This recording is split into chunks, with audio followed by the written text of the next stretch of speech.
And today I've got a short video just to let you know what you can get every time you buy a track from MixYourSound website.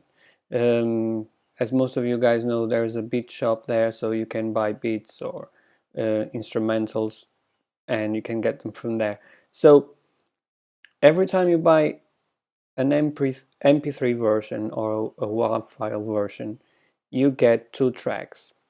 And as you can see here, one track is with limiter and the other track is with no limiter.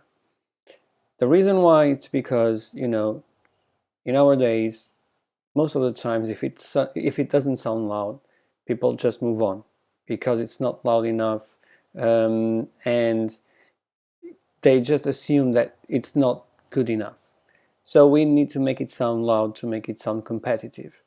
But if you want to record your voice as a rapper, singer, whatever, basically once you use the one with the limiter, by the end of the chain, when you put the limiter on the master track, basically you'll be chopping once again the transients from the track.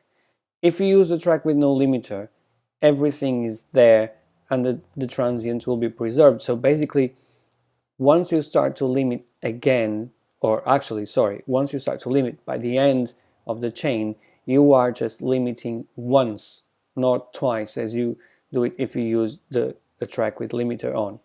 So let me play it back to you, and you guys can have a real sense of what I'm talking about. You can hear the difference between both, and you can see it for yourself.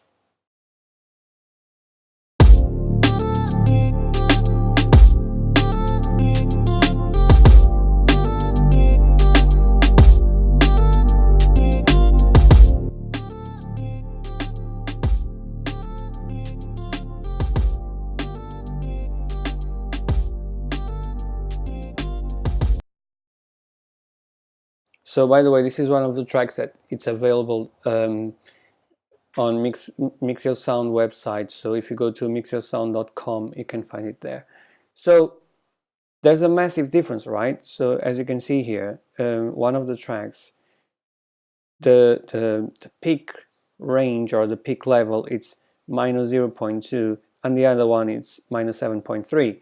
Yeah, it does sound lower, but it's exactly the same thing, one with limiter and the other one without the limiter. One sounds louder, the other one doesn't sound as loud.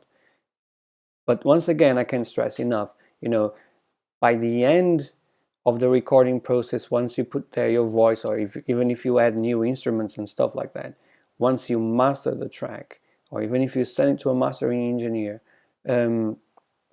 once it's mastered, these transients of this track over here with no limiter, they will be chopped for the very first time, if that makes sense, So over here, you'll be chopping these transients that basically they are already smacked, to basically achieve that kind of loudness.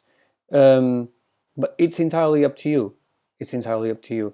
This is just an advice, and I think it will make it sound way better because your transients will not suffer that much. That's it. Thank you very much, guys. I'll see you next time, and soon there will be another video. Bye.